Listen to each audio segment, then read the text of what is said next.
Bonsoir, bonsoir et bienvenue dans ce nouveau live de Planétéo. Je suis Théo et je vous accueille ce soir sur ma planète pour un nouveau live de lecture. Et oui, ce soir, et si on lisait Mrs. Dalloway de Virginia Woolf. C'est notre premier live sur cette œuvre, les amis. Cette œuvre que vous m'avez suggérée chaudement. Vous avez été nombreux à me demander cette lecture. Donc j'espère qu'elle sera sympathique et j'espère qu'elle vous plaira. Bonsoir à ceux qui sont déjà parmi nous, bonsoir secrétaire, bonsoir Dimal, merci à ceux qui ont follow pendant que j'étais en off. Je crois qu'il y a Maître Azalé et peut-être Vince, je sais plus si je t'avais déjà remercié en live, donc voilà. Merci, merci, ça fait très plaisir. C'est donc le premier live de cette série, comme d'habitude. Je vous invite, si vous me regardez sur YouTube, à jeter un œil à la description de la vidéo ou à la barre de lecture de la vidéo, puisque vous y trouverez un chapitrage maison, des petits timecodes qui vous permettront de passer l'introduction du live, de passer les pauses et d'aller directement à l'endroit qui vous intéresse. Sachant que ça va être un petit peu particulier pour le cas de Mrs. Dalloway de Virginia Woolf, étant donné que le texte n'est pas composé de parties, n'est pas composé de chapitres. Donc voilà, le roman est vraiment entre guillemets d'une traite, d'un tenant. Ce qui fait que j'ai un peu de mal à voir comment je vais jauger mes découpes, etc. Mais bon, je vais essayer de faire au mieux pour que ça soit le plus compréhensible, que ça fasse pas des cliffhangers trop pourraves, ou que ça ne coupe pas en plein milieu d'une action. On va voir au fur et à mesure de la lecture. Bonsoir les couteaux portes, bonsoir Charline, merci à tous d'être là, ça me fait super plaisir, j'espère que vous allez tous bien. Je vous invite à prendre tous à boire et à manger, à vaquer à vos occupations en toute quiétude, pendant que vous partagez ce petit moment avec moi. Santé à tous les amis.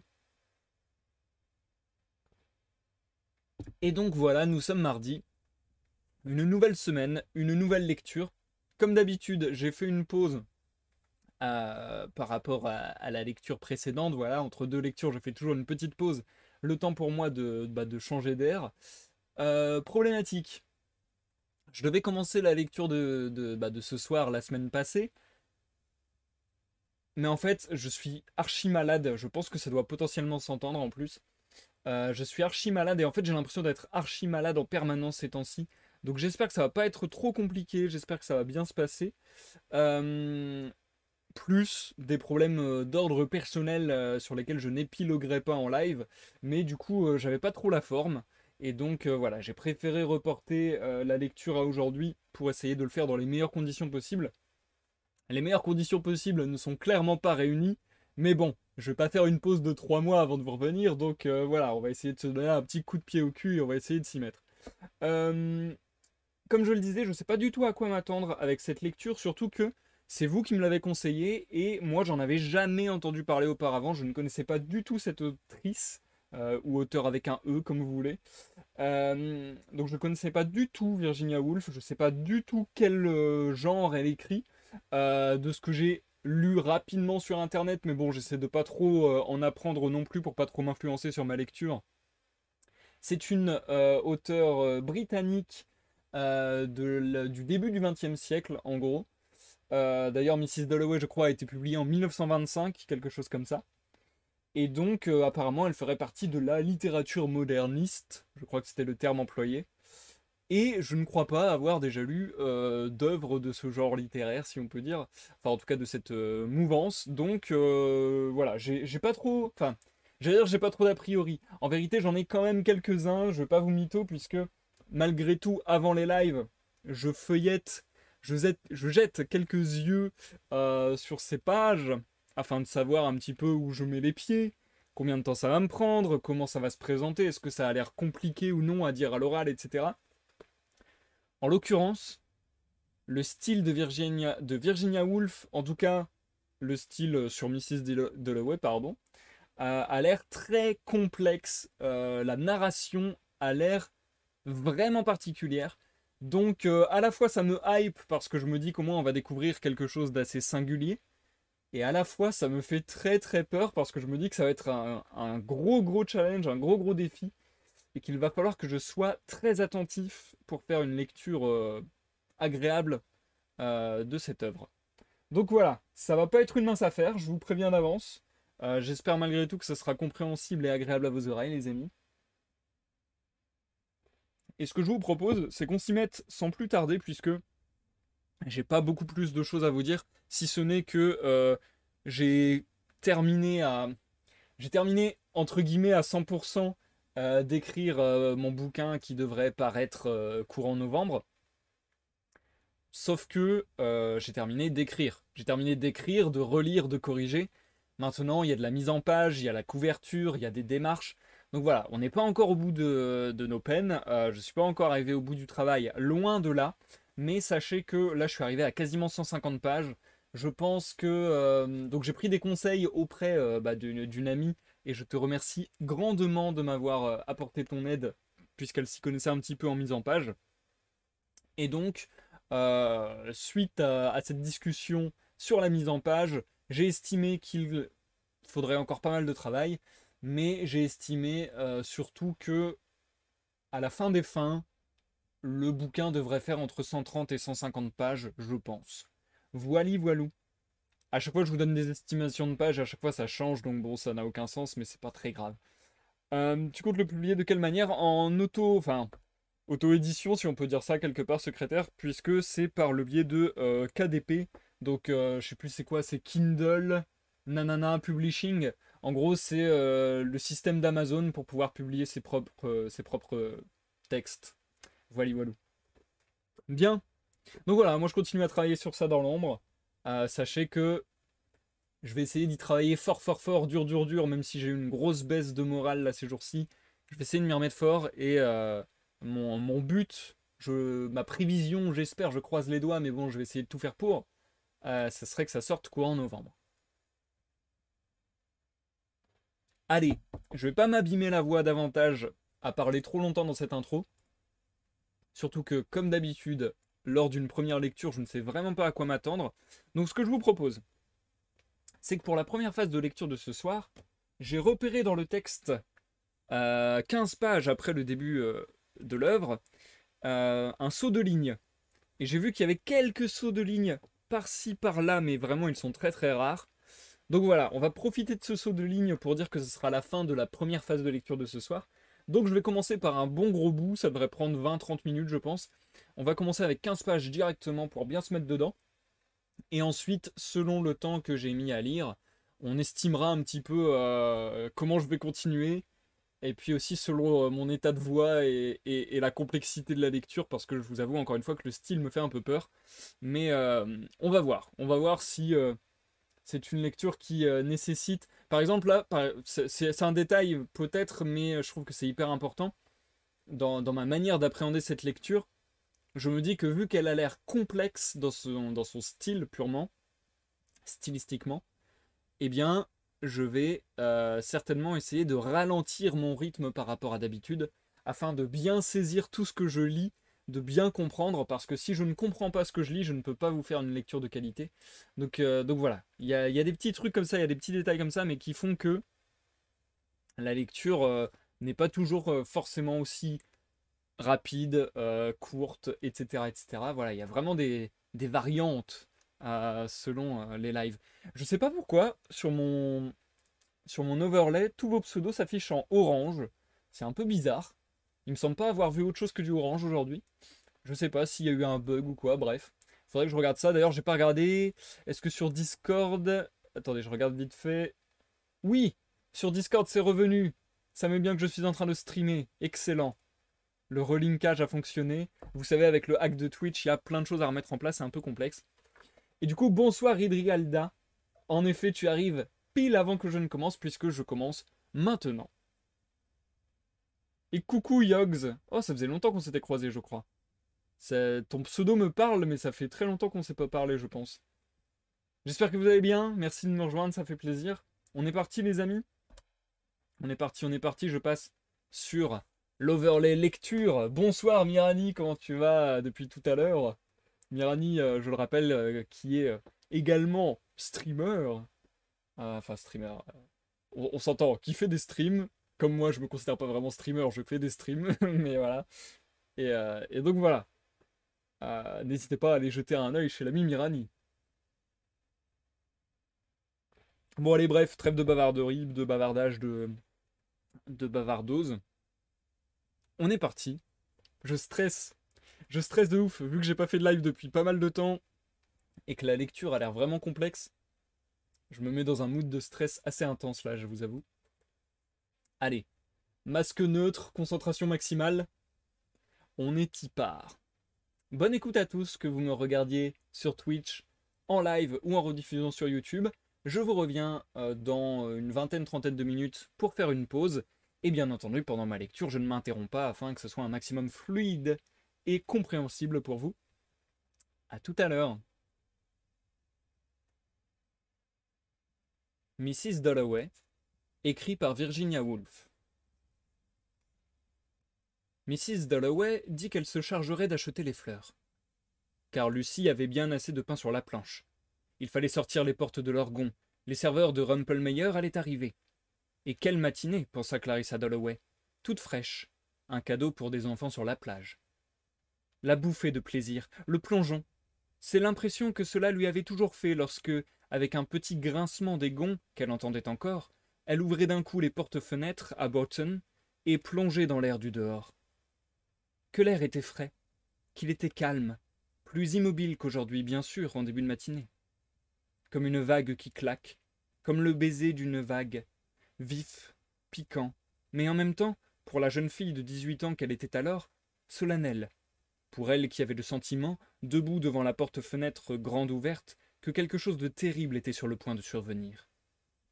Elle qui regardait les fleurs, les arbres avec la fumée qui s'en dégageait en spirale, et les corneilles qui s'élevaient, qui retombaient, restant là à regarder, jusqu'au moment où Peter Walsh avait dit « Songeuse au milieu des légumes ?»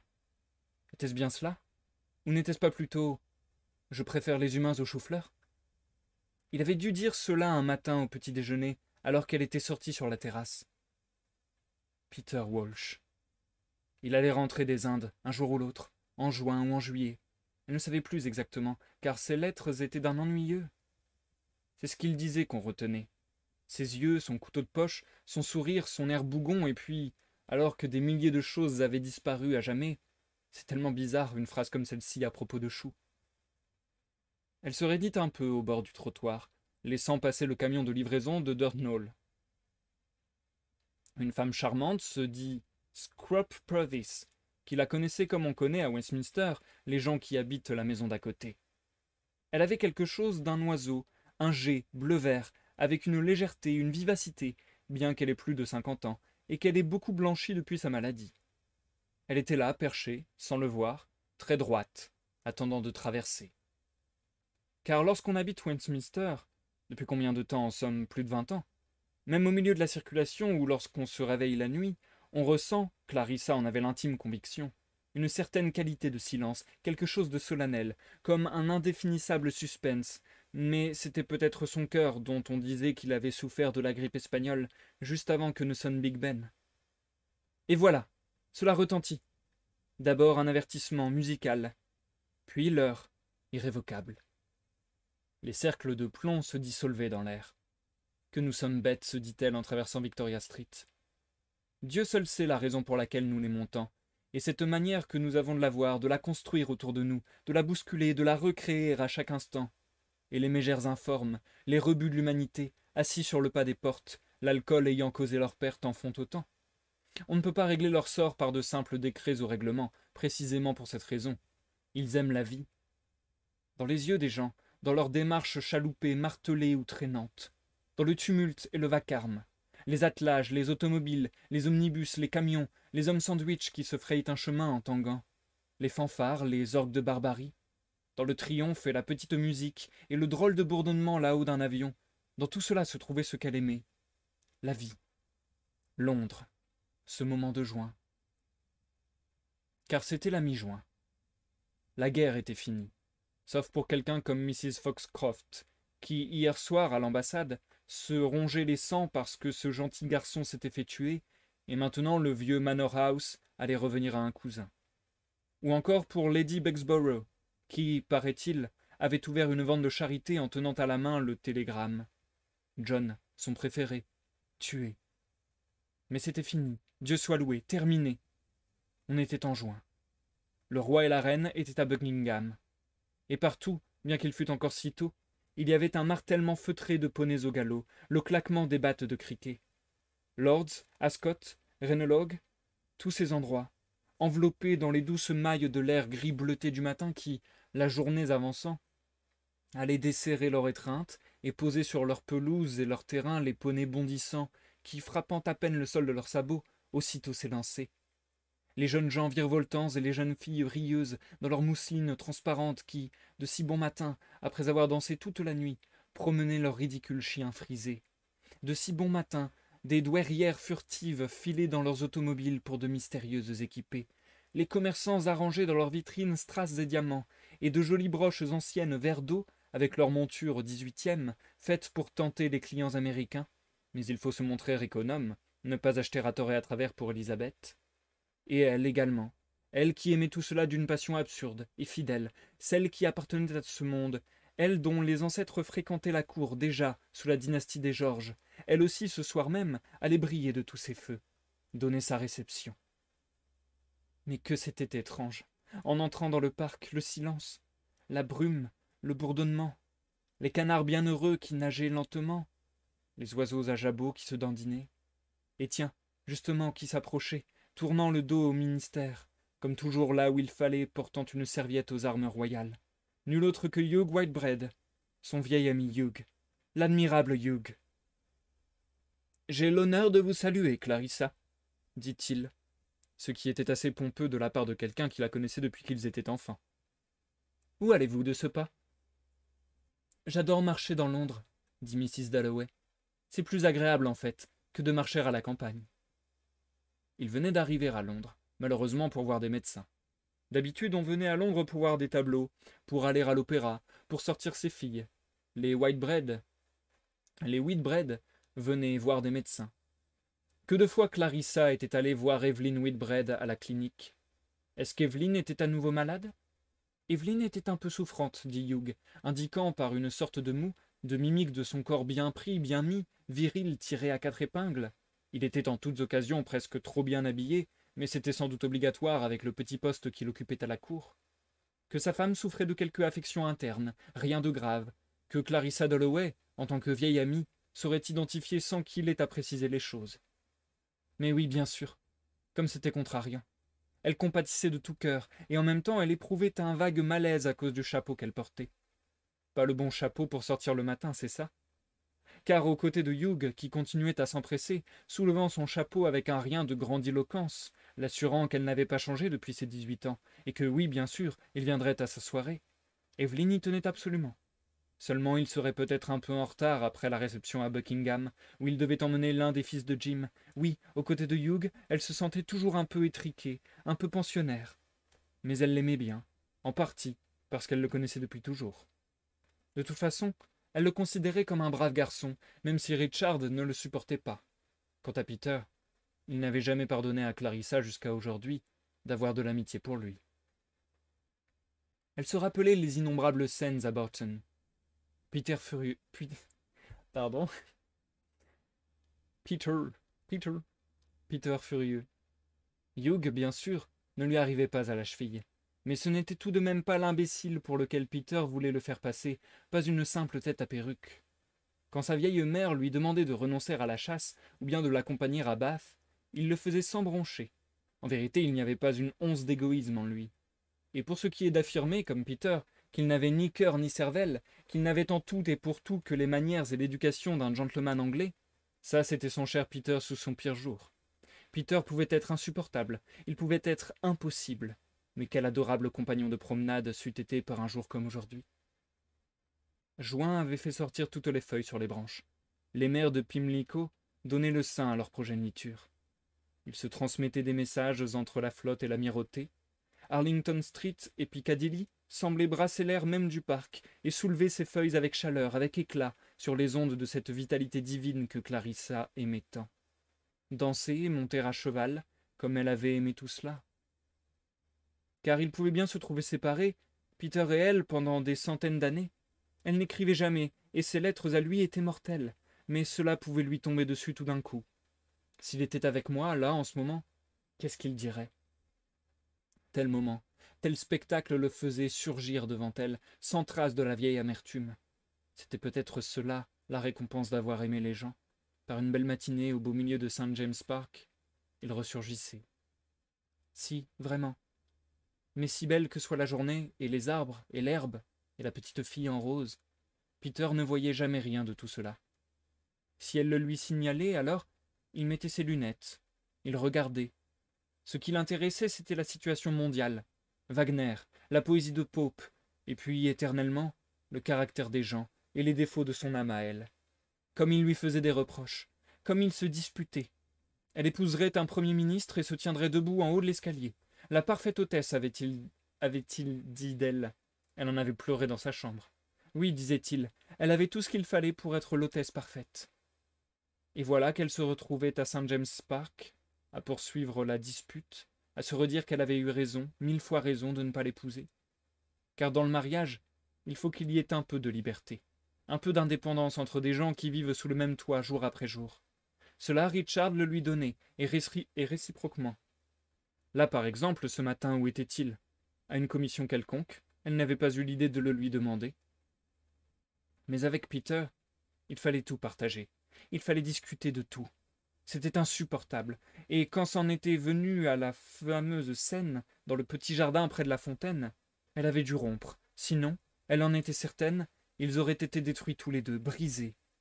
Malgré tout, pendant des années, elle avait gardé, comme une flèche rivée dans le cœur, ce chagrin, cette douleur. Puis il y avait eu le jour où, à un concert, quelqu'un lui avait dit qu'il avait épousé une femme qu'il avait rencontrée sur le bateau qui l'emmenait en Inde. Jamais elle n'oublierait tout cela. Il la traitait de femme froide, sans cœur, de prude, incapable de comprendre à quel point il était attaché à elle.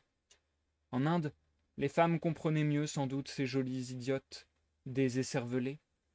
Elle avait bien tort de le plaindre, car il était très heureux, affirmait-il, parfaitement heureux, même s'il n'avait jamais fait la moindre chose dont il y ait quoi que ce soit à dire. Sa vie était un ratage total. Il lui en montait encore des bouffées de colère. Elle avait atteint les grilles du parc. Elle resta un moment à regarder les omnibus de Piccadilly. Elle ne dirait plus jamais de personne « il est ceci, il est cela ». Elle se sentait très jeune et en même temps incroyablement âgée. Elle tranchait dans le vif avec une lame acérée. En même temps, elle restait à l'extérieur en observatrice. Elle avait, en regardant passer les taxis, le sentiment d'être loin, loin, quelque part en mer, toute seule. Elle avait perpétuellement le sentiment qu'il était très, très dangereux de vivre, ne fût-ce qu'un seul jour. Elle n'avait pas pour autant le sentiment d'être particulièrement intelligente, ni d'avoir quoi que ce soit de spécial. Comment avait-elle pu faire son chemin dans la vie armée des seuls rudiments que lui avait inculqués Fraulein Daniels? Elle se le demandait. Elle ne savait rien, pas de langues étrangères, pas d'histoire. Il lui arrivait rarement de lire un livre, si ce n'est des mémoires avant de s'endormir. Et pourtant, elle trouvait tout cela absolument fascinant. Les taxis qui passaient, et elle refusait de dire de Peter ou d'elle-même « Je suis ceci, je suis cela ». Son seul don, se disait-elle en poursuivant son chemin, c'était de connaître les gens par une sorte d'instinct, pour ainsi dire. Vous la mettiez dans une pièce avec quelqu'un, et elle faisait le gros dos, comme un chat, ou alors elle ronronnait. Devonshire House, Bath House, la maison aux cacatoès de porcelaine, elle les avait connus du temps de leur splendeur, et elle se rappelait Sylvia, Fred, Sally Seton, tous ces gens qui se trouvaient là, le bal qui durait toute la nuit, et puis les lourds camions qui se rendaient au marché, et le retour en voiture à travers le parc. Elle se rappelait avoir un jour jeté un shilling dans la serpentine. Mais des souvenirs, tout le monde en a. Ce qu'elle aimait, c'était ce qu'elle avait sous les yeux, ici, maintenant, la grosse dame dans le taxi. Cela avait-il la moindre importance, se demandait-elle en se dirigeant vers Bond Street? Cela avait-il la moindre importance qu'elle dût un jour inévitablement cesser d'exister pour de bon? Le fait que tout ceci continuerait sans elle, en souffrait-elle? N'était-ce pas plutôt une pensée consolante de se dire que la mort était la fin des fins, mais que pourtant, en un sens, dans les rues de Londres, dans le flux et le reflux, ici et là, elle survivrait. Peter survivrait. Ils vivraient l'un dans l'autre. Elle survivrait, elle en était convaincue, dans les arbres de chez elle, dans la maison si laide, si délabrée qu'elle fût, dans des gens qu'elle n'avait jamais connus. Elle s'étendrait comme une brume entre les gens qu'elle connaissait le mieux, qui la soulèveraient sur leurs branches comme elle avait vu les arbres soulever la brume. Mais cela s'étendait loin, si loin, sa vie elle-même. À quoi rêvait-elle tout en regardant la vitrine de Hatchards? Que s'efforçait-elle de retrouver? Quelle image d'une aube blanche à la campagne, tandis qu'elle lisait dans le livre grand ouvert, ne craint plus la chaleur du soleil ni les fureurs de l'hiver déchaîné. Cette épreuve que le monde venait de connaître avait fait sourdre en eux tous, hommes et femmes, une fontaine de larmes. Des larmes et des chagrins, du courage et de l'endurance. Une attitude digne et stoïque. Qu'on pense par exemple à cette femme qu'elle admirait plus que tout, Lady Bexborough, ouvrant la fête de charité. Il y avait, grands ouverts en devanture, les aventures divertissantes de Jorrocks. Il y avait l'éponge savonneuse et les mémoires de Miss Asquith, ainsi que la chasse aux grands fauves au Nigeria. Il y avait tout un choix de livres, mais aucun qui lui paraisse le livre à apporter à Evelyn Whitbread, à la clinique. Rien qui puisse la distraire un peu, rien qui puisse donner à cette petite femme incroyablement desséchée, l'espace d'un instant, lorsque Clarissa ferait son entrée, une expression un peu chaleureuse, avant qu'elle ne se lance dans les interminables bavardages concernant les maladies féminines. Comme elle y tenait, à ce que les gens aient l'air contents en la voyant, se dit Clarissa qui fit demi-tour et revint vers Bond Street, contrariée à l'idée qu'il lui fallait des raisons secondes pour faire les choses. Elle aurait de beaucoup préféré être de ces gens qui, comme Richard, faisaient les choses pour elle-même. Alors qu'elle, se disait-elle en attendant de traverser, la moitié du temps elle ne faisait pas les choses tout simplement pour elle-même, mais afin que les gens pensent ceci ou cela. Et c'était complètement idiot. Voilà l'agent de police qui levait la main, car personne ne s'y laissait prendre une seconde. Ah, si elle avait pu refaire sa vie, pensa-t-elle en atteignant le trottoir, si elle avait pu même avoir un physique différent. Pour commencer, elle aurait été brune, comme Lady Bexborough, avec une peau tannée et des yeux magnifiques. Comme Lady Bexborough, elle aurait été lente, majestueuse, plutôt forte. Elle se serait intéressée à la politique comme un homme. Elle aurait eu une maison de campagne, très digne, très sincère. Au lieu de quoi, elle avait une silhouette étroite comme un échalas, un petit visage ridicule avec un bec d'oiseau.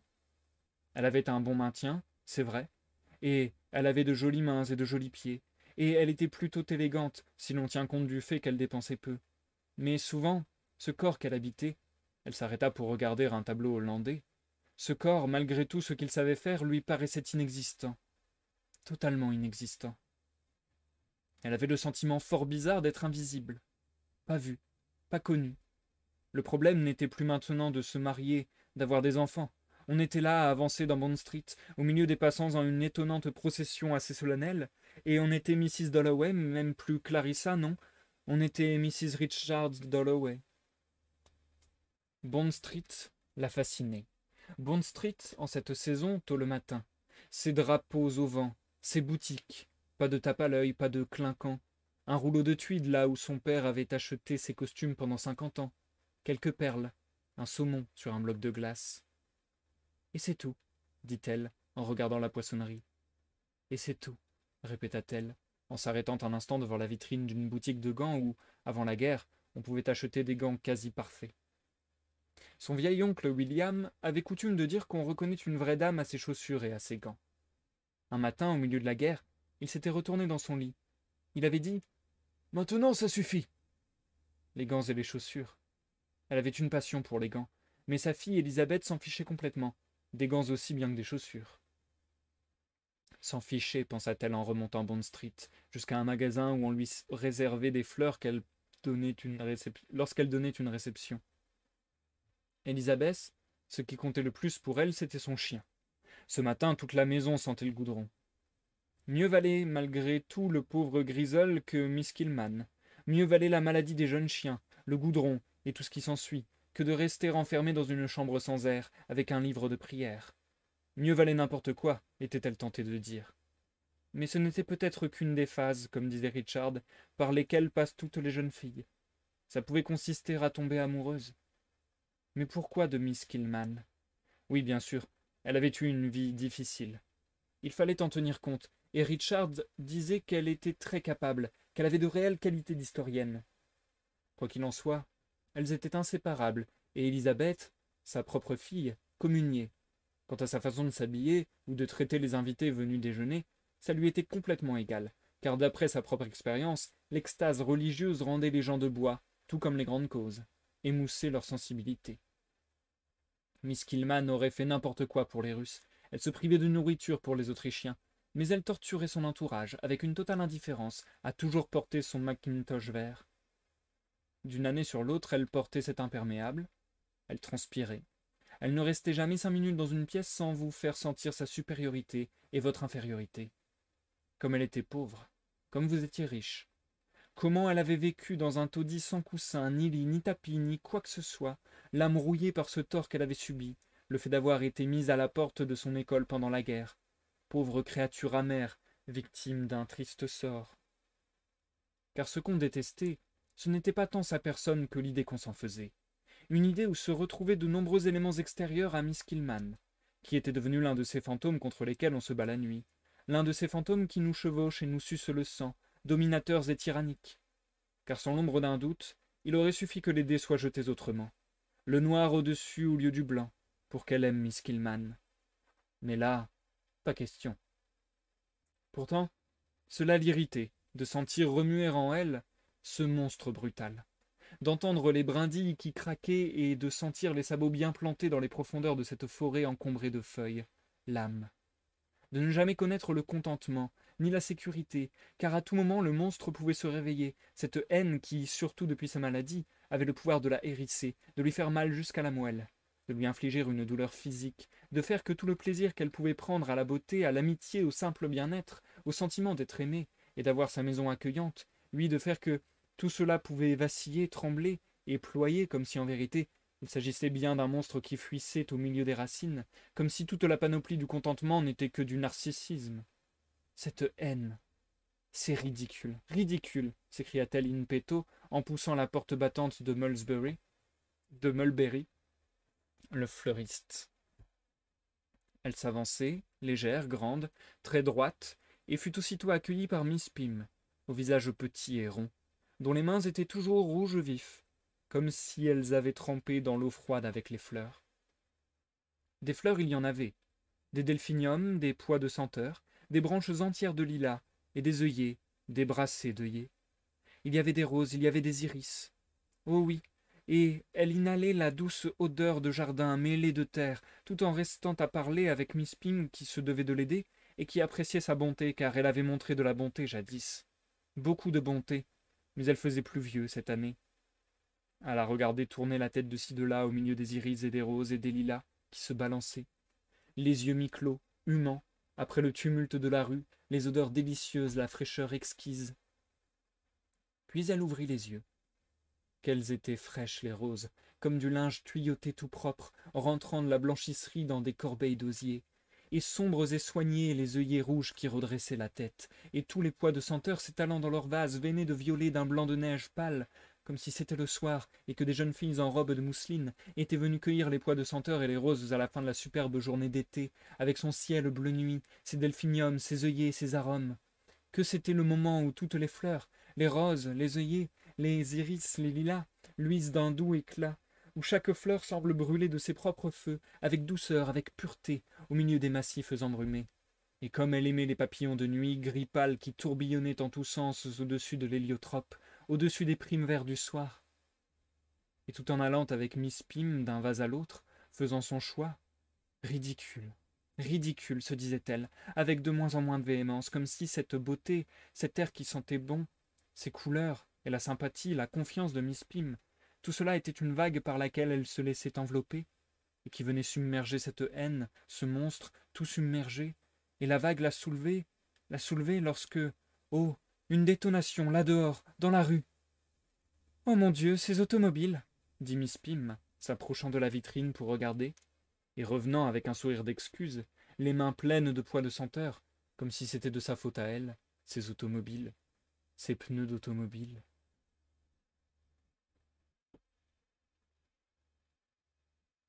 Et je vais m'arrêter là pour la première partie de lecture de ce soir, les amis.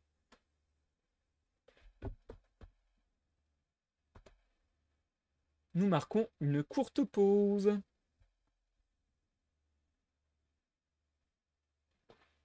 Bien, bien, bien.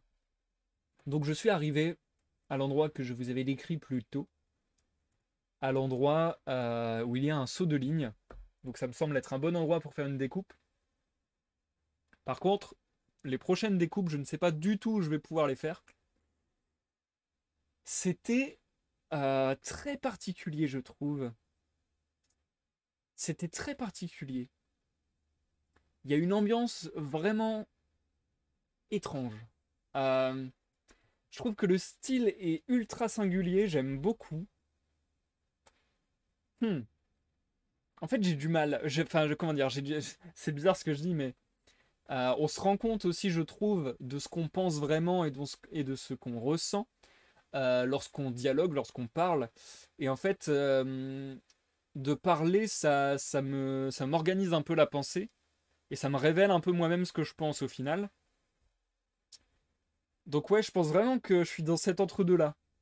C'est-à-dire qu'à la fois, je trouve ça hyper intéressant et j'aime beaucoup, parce que je trouve ça ultra singulier, et à la fois, je trouve ça ultra bizarre.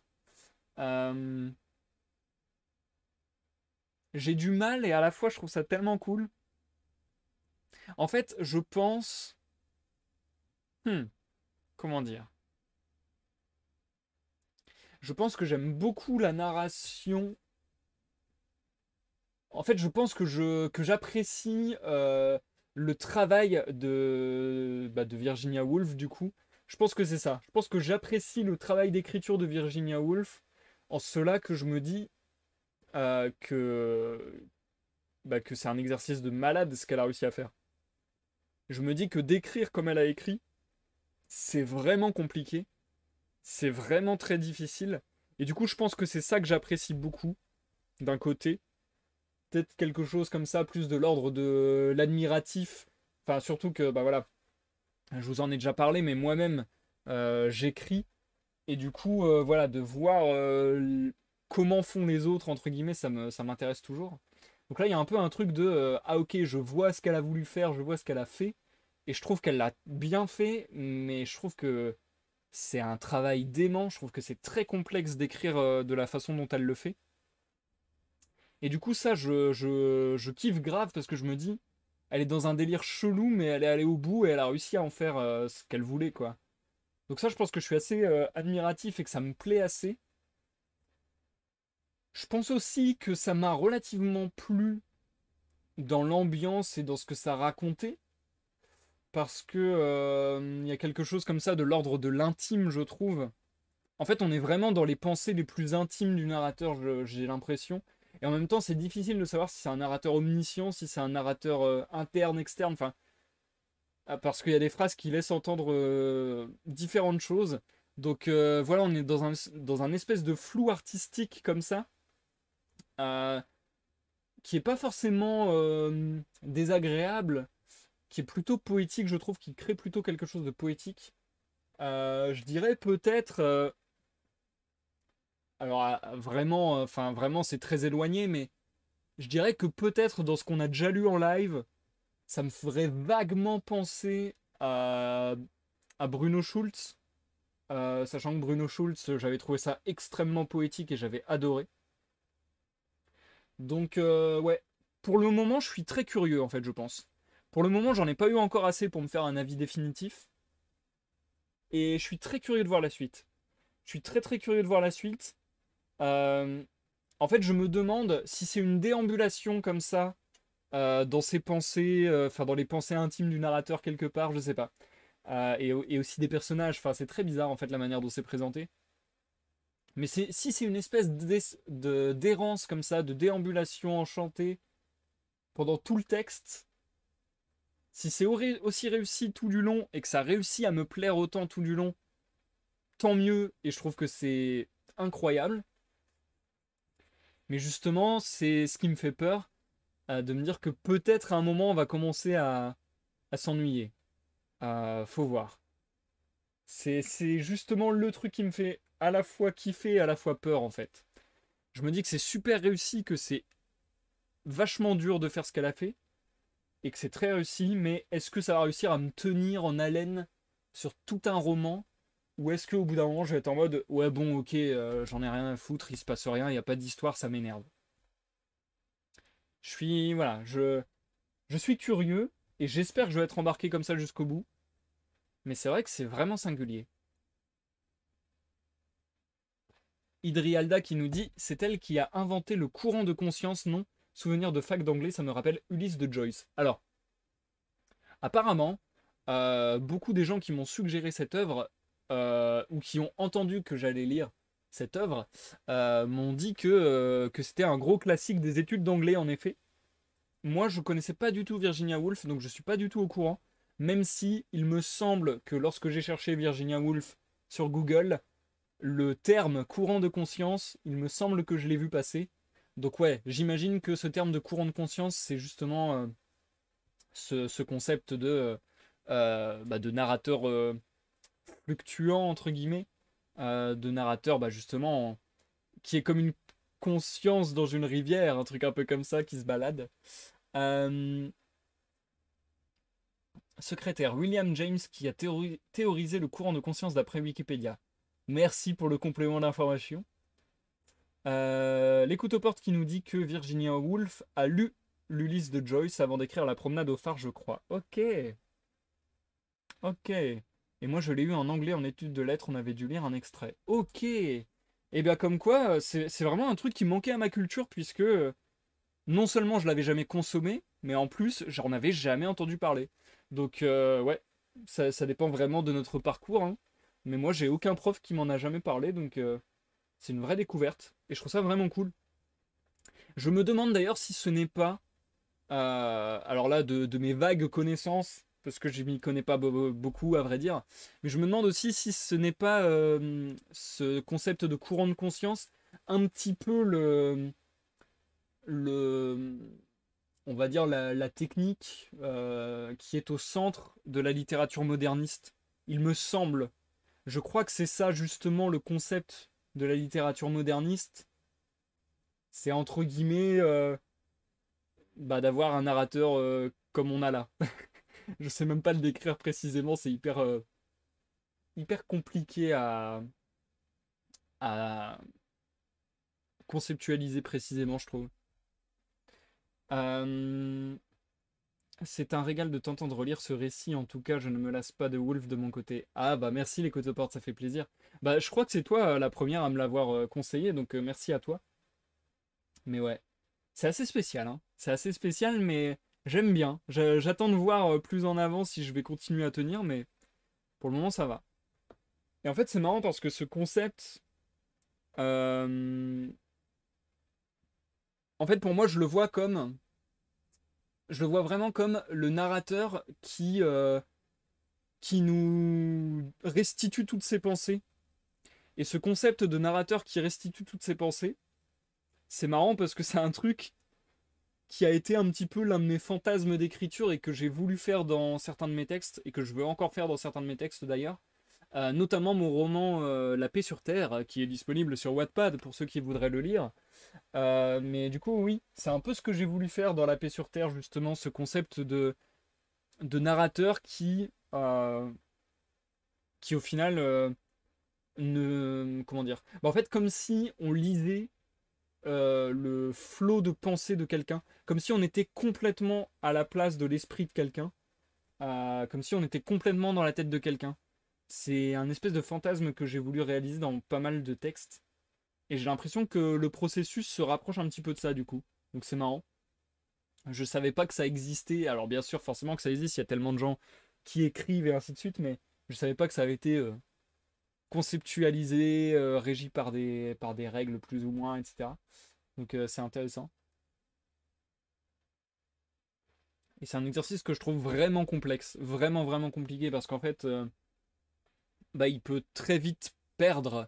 Et c'est de ça dont j'avais très peur justement à l'oral sur cette œuvre. C'est que je me disais, oh, à l'oral, ça va être imbitable. Il y a trop d'interruptions en fait.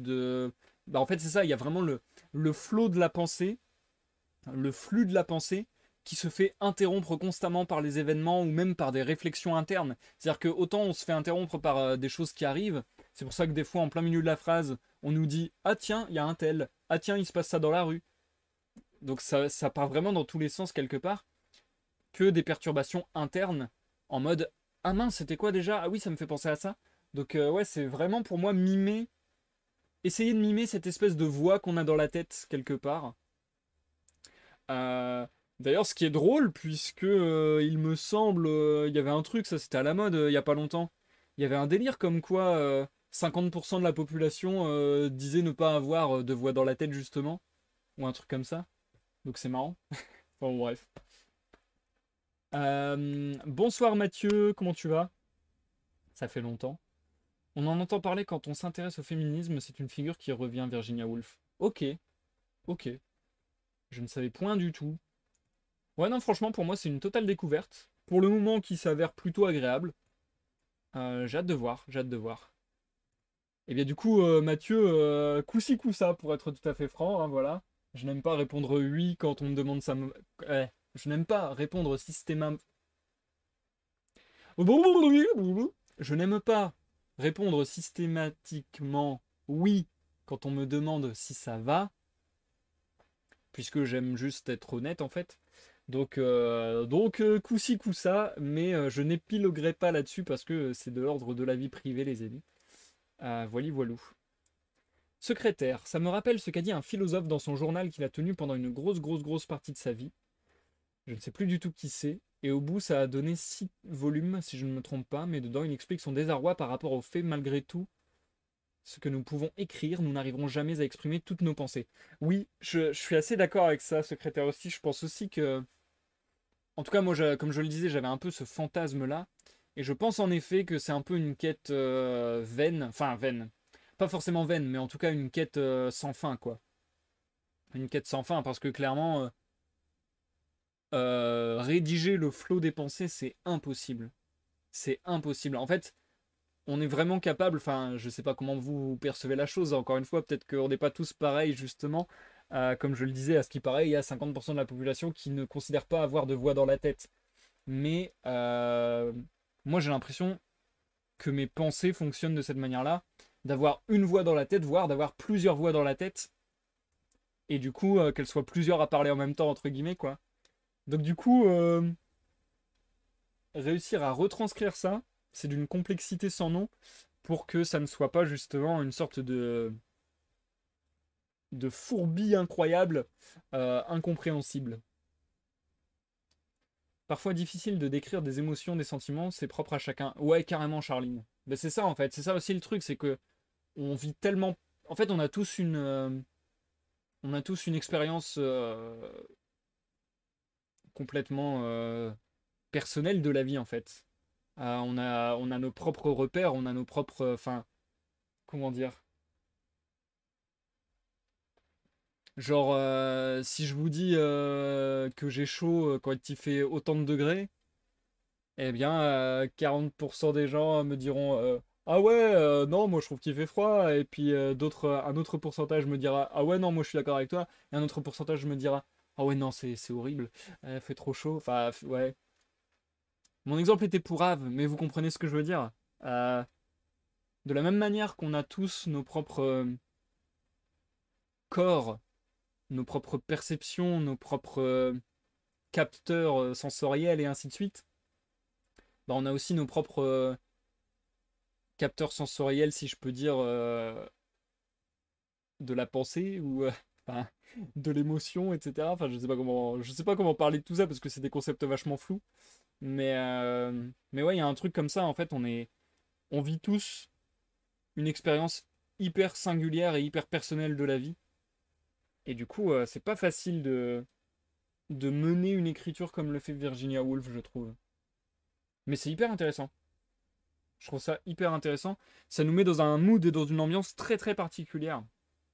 Et, euh, et hyper intimiste, avec des rythmes particuliers aussi, puisque du coup, c'est un rythme qui ne répond à aucune règle, qui va tantôt faire des longues phrases, tantôt être complètement scandé par plein de... Comme si en fait il y avait plein de pensées qui assaillaient le narrateur. Donc voilà, il y a vraiment... Enfin, c'est très particulier. Et je suis d'accord avec toi, Charline. Une même émotion, un même sentiment peut être vécu différemment par quelqu'un. Je suis tout à fait d'accord. Je trouve ça hyper intéressant, en vrai. En vrai, ça ouvre sur des discussions vachement intéressantes potentiellement parce que quelque part, c'est ce que j'adore. Enfin, c'est les genres de thèmes que je kiffe. En cela que, à la fois, c'est ce qui nous rend tous uniques et singuliers, et à la fois, c'est ce qui nous rassemble tous. En fait, c'est ça qui est beau, je trouve, dans la différence. Je fais vraiment des messages pleins d'amour. Peace and love. Mais, euh, mais je trouve que c'est ça qui est beau dans la différence, c'est qu'on est tous différents. Enfin, c'est ça notre point commun en fait. Notre point commun, c'est la différence. Notre point commun, c'est d'être unique. Et je trouve ça hyper beau. Idrialda. Dans l'écriture, il y a souvent aussi une aspiration à retranscrire la réalité, et en même temps le fait de vouloir trier que ce qui est intéressant et virer le non essentiel, mais du coup on s'éloigne du réel. Oui, c'est vrai, Idrialda, et c'est ça aussi qui est intéressant, je trouve, dans ce processus d'écriture-là, c'est que du coup on s'attarde, en effet, à donner peut-être ce qui est non essentiel, sauf que justement, ça crée une autre hiérarchie en fait. Ça crée une autre hiérarchie parce que soudainement on se rend compte qu'en fait, peut-être que ce qui ne paraît pas essentiel est autant essentiel que le reste. Euh, je sais pas, je trouve que ça crée. C'est pour ça qu'il y a une ambiance un peu magique, je trouve. Euh, en fait, je trouve qu'il y a limite une ambiance presque mélancolique. Alors, je sais pas si c'est trop l'ambiance, mais il y a une espèce de magie comme ça où il y a à la fois du bon, à la fois du mauvais. En fait, il y a vraiment un mélange de tout, quoi, de tout sentiment, de tout type de pensée, etc. Et ouais, c'est pour ça aussi, je pense que ça peut perdre très facilement, mais qu'à la fois c'est hyper agréable. Je suis hyper flou. Je suis hyper giga flou. Je suis désolé. Mais à la fois, c'est des sujets qui m'intéressent de ouf. Et à la fois, c'est des sujets dont il est vachement compliqué de parler parce que bah, mettre des mots sur ces concepts, c'est vachement complexe. Mais je trouve ça hyper beau. Ouais, bref, c'est un truc que je kiffe. Voilà, comme ça, c'est ma conclusion. C'est un truc que je kiffe. Allez, ce que je vous propose, c'est que je reparte pour 20 minutes de lecture. Et puis, je sais pas si je vais avoir une découpe naturelle dans le texte ou non. Je vais essayer de pas arrêter n'importe comment. Si je vois qu'à la fin de cette partie de lecture, je commence pas à décrocher, mais parce que je me dis malgré tout que ça risque d'être une lecture un petit peu éprouvante pour moi qui fais l'exercice de le lire à l'oral. Parce qu'encore une fois, voilà, faut quand même rester vachement focus et concentré pour savoir quel ton mettre sur ces phrases, je trouve. Donc voilà, peut-être que je vais continuer la lecture pour le moment et que à la fin de cette lecture, de cette phase de lecture, je m'arrêterai pour ce soir, même si ça fait pas un live forcément long. Et puis si je suis encore d'attaque, parce que je suis quand même un peu pas mal malade, si je suis encore d'attaque, je poursuivrai, sinon on continuera la suite vendredi.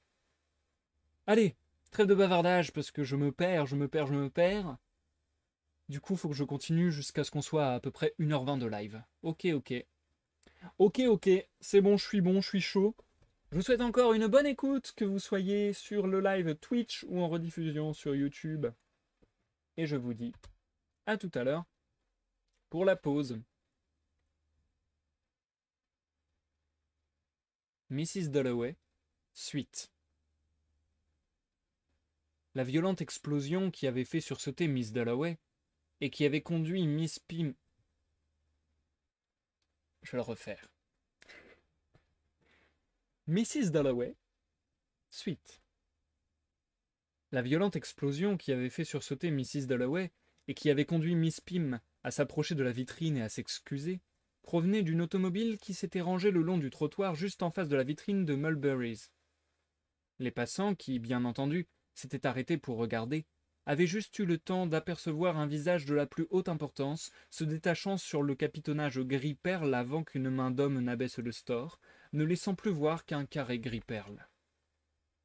Mais les rumeurs circulèrent aussitôt de Bond Street jusqu'à Oxford Street dans un sens, jusqu'à la parfumerie Atkinson's dans l'autre, se propageant de manière invisible, inaudible, comme un nuage recouvre vivement d'un voile les collines, se déposant sur les visages qui, une seconde plus tôt, étaient le désordre même, avec la soudaine gravité, l'immobilité d'un nuage. Maintenant, le mystère les avait effleurés de son aile. Ils avaient entendu la voix de l'autorité. Le fantôme de la religion était en marche, les yeux bandés et la bouche grande ouverte. Mais personne ne savait de qui on avait vu le visage. Était-ce celui du prince de Galles, de la reine, du premier ministre? Le visage de qui? Personne n'en savait rien. Edgar J. Watkins, avec son rouleau de tuyaux de plomb autour du bras, dit tout haut, en manière de plaisanterie bien sûr, le char du Premier ministre. Septimus Warren Smith, dont la route était bloquée, l'entendit. Septimus Warren Smith, la trentaine, visage pâle, né en bec d'aigle, portant des chaussures jaunes et un pardessus élimé, avec des yeux noisettes empreints d'une inquiétude qui se communiquait à deux parfaits inconnus. Le monde a levé son fouet. Sur qui va-t-il s'abattre? Tout s'était immobilisé. Le vrombissement des moteurs était comme un pouls battant irrégulièrement dans un même organisme.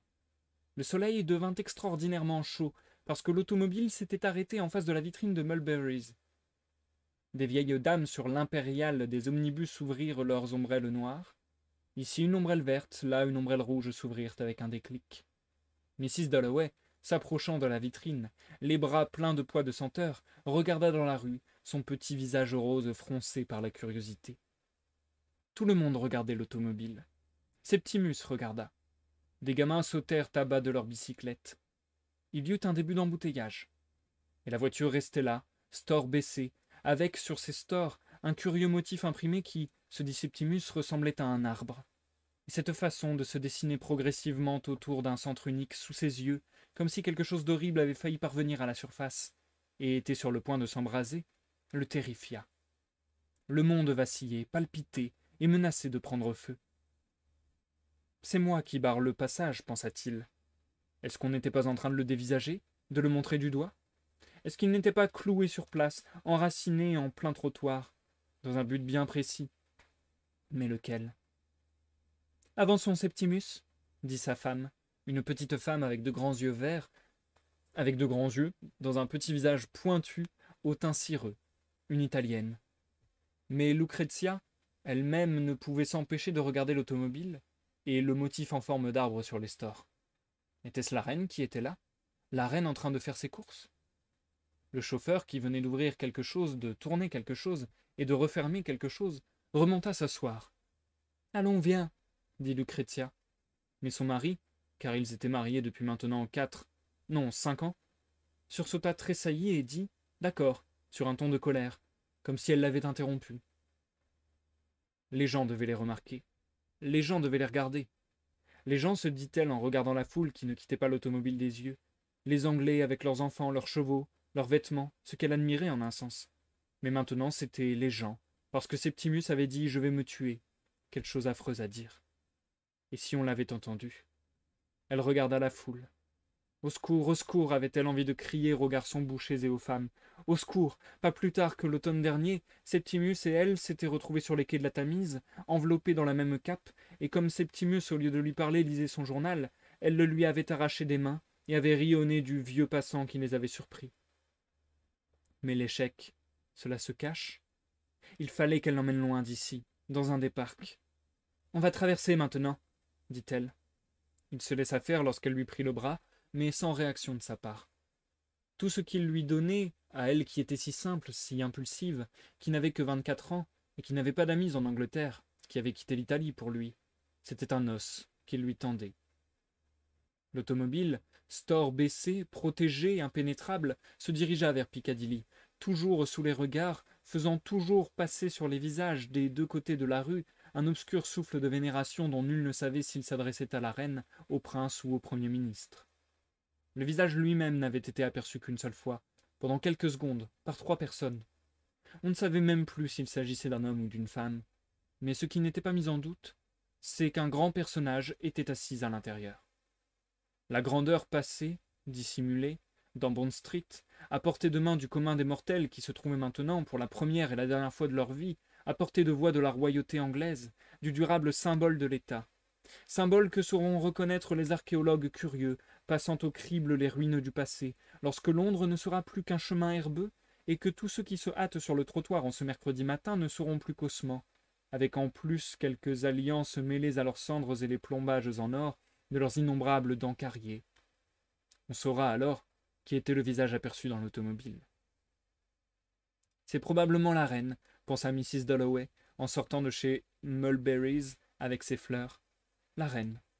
Et l'espace d'une seconde, elle arbora un air d'extrême dignité, debout devant la porte du fleuriste en pleine lumière, cependant que la voiture roulait au pas, store baissé. La reine qui va visiter un hôpital, la reine qui va inaugurer une vente de charité, pensa Clarissa. Il y avait énormément de circulation pour un début de matinée. Lords, Ascot, Hurlingham, qu'est-ce que ça pouvait être, se demanda-t-elle, car la rue était bloquée. Tous ces bourgeois anglais, assis de côté sur l'impériale des omnibus, avec leurs paquets et leurs parapluies, oui, et même des fourrures par un jour comme aujourd'hui, est-ce qu'ils n'étaient pas, se dit-elle, plus ridicules, plus incroyables que tout ce qu'on peut imaginer? Et la reine elle-même prise dans les embouteillages, la reine elle-même ne pouvant se frayer un chemin. Clarissa était retenue d'un côté de Brook Street, Sir John Buckhurst, le vieux juge, de l'autre, avec la voiture entre eux. Sir John avait siégé dans la magistrature pendant des années et il aimait les femmes élégantes. Lorsque le chauffeur se penchant à peine, dit ou montra quelque chose à l'agent de police qui salua, leva le bras et d'un signe de tête fit se ranger l'omnibus sur le côté et la voiture put passer. Lentement, sans faire de bruit, elle reprit sa route. Clarissa devina. Clarissa savait, bien sûr. Elle avait vu quelque chose de blanc, de magique, de rond, dans la main du valet de pied, un disque sur lequel était inscrit un nom, celui de la reine, du prince de Galles, du premier ministre, qui, par la force de son propre lustre, était arrivé à se frayer un passage.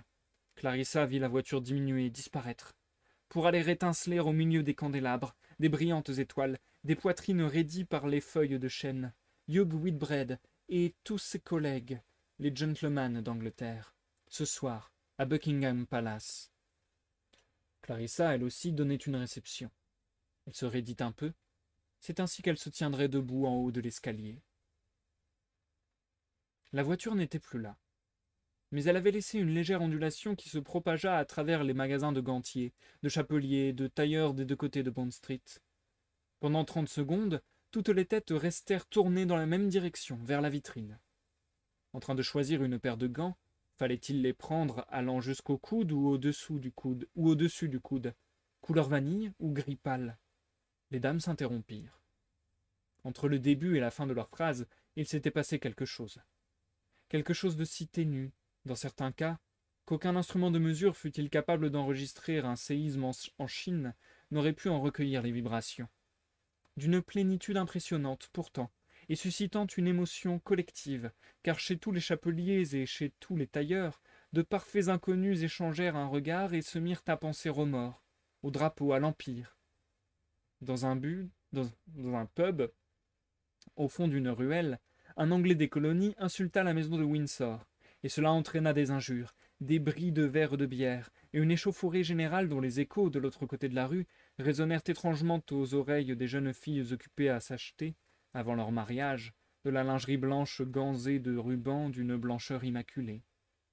Car en disparaissant, l'agitation de surface déclenchée par le passage de l'automobile avait effleuré quelque chose de très profond. Traversant Piccadilly, l'automobile tourna au coin de St. James Street. Des hommes grands, des hommes de constitution robuste, des hommes bien habillés, en queue de pie et plastron blanc, les cheveux lissés en arrière et qui, pour une raison mal définie, se tenaient debout dans le bow window du White's, les mains derrière les basques à regarder dans la rue. Ces hommes sentirent d'instinct passer la grandeur, et la pâle lueur de la présence immortelle descendit sur eux comme elle était descendue sur Clarissa Dalloway. Aussitôt, ils se redressèrent encore davantage, dégagèrent leurs mains, et prirent l'air d'hommes prêts à défendre leur souveraine par la force du canon s'il le fallait, comme leurs ancêtres avant eux. Les bustes blancs et les petites tables, à l'arrière-plan, recouvertes de numéros du Tatler et de siphons d'eau de Seltz, prirent un air d'approbation, semblèrent évoquer les champs de blé ondoyants et les manoirs d'Angleterre, et renvoyer l'écho du ronronnement de l'automobile comme dans une galerie des murmures, une simple voix est renvoyée par les murs, s'amplifiant de toute la puissance de la cathédrale.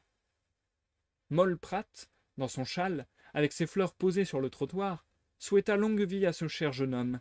C'était de toute évidence le prince de Galles, et aurait, de gaieté de cœur et par mépris de la pauvreté, jeté dans St. James Street le prix d'une chope de bière, un bouquet de roses. Si elle n'avait vu l'œil du gardien de la paix posé sur elle, ce qui freina son élan de loyauté de vieille Irlandaise. Les sentinelles de St. James saluèrent. Le policeman de la reine Alexandra approuva. Pendant ce temps-là, Un petit attroupement s'était formé devant les grilles de Buckingham Palace. Sans fièvre, mais confiants, des gens du menu peuple, tous, ils attendaient. Ils regardaient le palais lui-même, avec son drapeau qui flottait. Victoria, le vent en poupe sur son tertre. Ils admiraient ses fontaines ruisselantes, ses géraniums.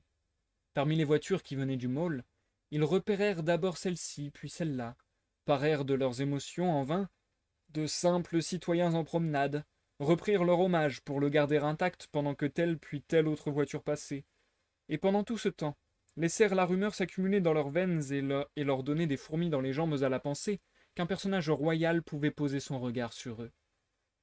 Que la reine pouvait incliner la tête, le prince faire un salut, en pensant à la vie tout droit descendue du ciel dont sont investis les rois, aux écuyers et aux profondes révérences, à la vieille maison de poupée de la reine, à la princesse Mary, mariée à un Anglais, et au prince, le prince, qui, disait-on, ressemblait extraordinairement au vieux roi Edward, mais en infiniment plus mince. Le prince vivait à St. James Palace, mais il allait peut-être venir ce matin rendre visite à sa mère.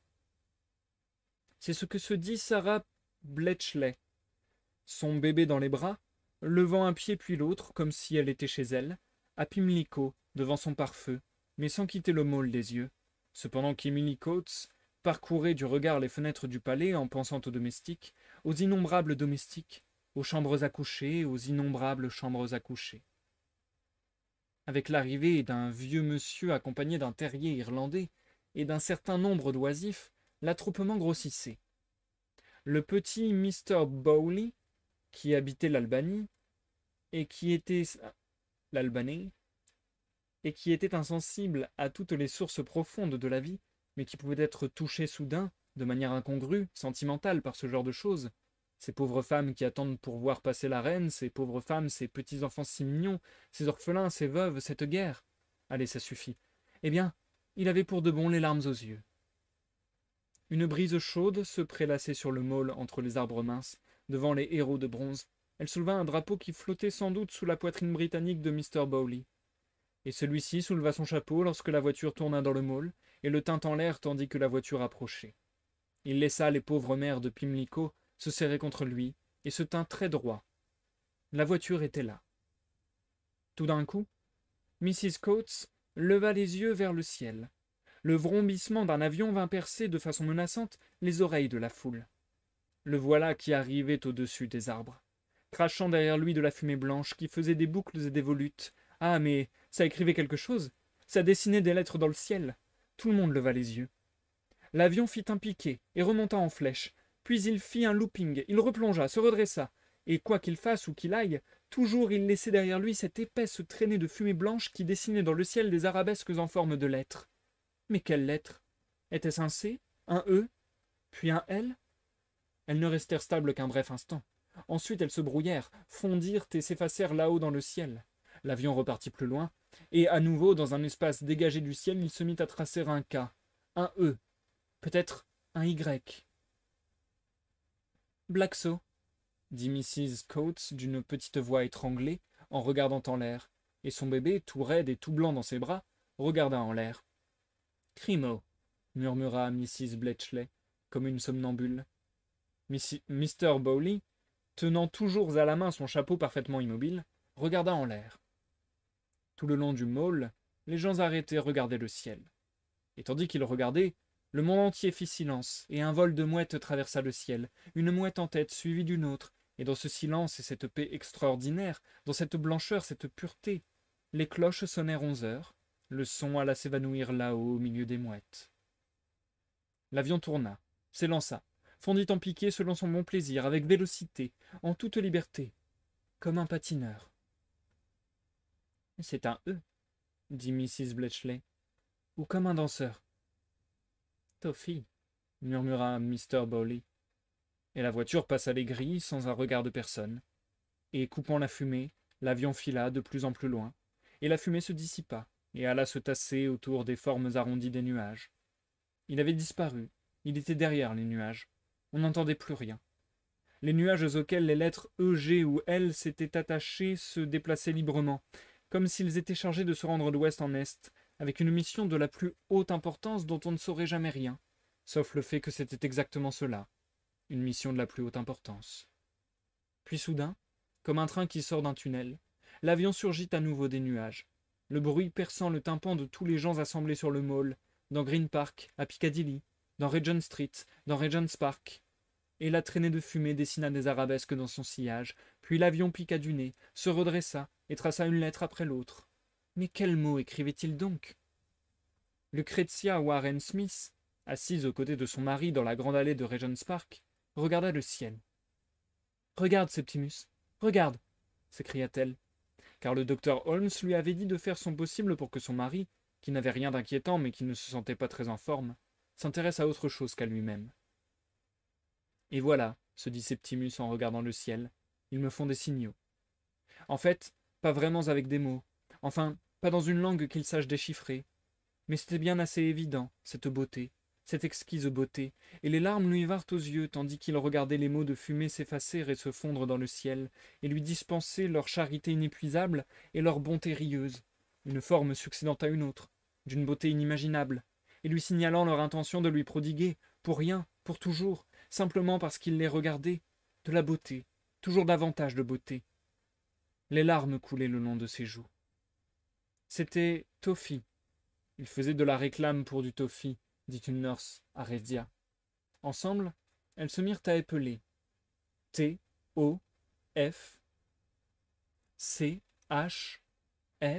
dit la nurse, et Septimus l'entendit dire char, tout contre son oreille, d'une voix profonde, douce, comme un orgue au son moelleux, mais avec quelque chose de crissant, comme une sauterelle, qui lui racla délicieusement l'épine dorsale et qui envoya dans son cerveau des ondes sonores qui se brisèrent en l'atteignant. Merveilleuse découverte en vérité, le fait que la voix humaine puisse, dans certaines conditions atmosphériques, car il faut être scientifique avant tout, donner vie aux arbres. Heureusement, Rhédia appuya sa main sur son genou avec une force considérable, ce qui le cloua sur place, lourdement lesté, car sinon l'excitation de voir les ormes monter et descendre, leurs feuilles illuminées, et la couleur passant du fluide à l'épée, du bleu au vert d'un creux de vague, comme des plumées sur la tête des chevaux, des plumes sur la tête des femmes, tant ils montaient et descendaient avec fierté, avec majesté, oui, cette excitation l'aurait rendu fou. Mais il ne voulait pas devenir fou. Il allait fermer les yeux. Il ne verrait plus rien. Mais ils firent signe. Les feuilles étaient vivantes. Les arbres étaient vivants. Et les feuilles, reliées par des millions de fibres à son corps sur le banc, l'éventaient de haut en bas. Quand la branche s'étirait, il en faisait autant.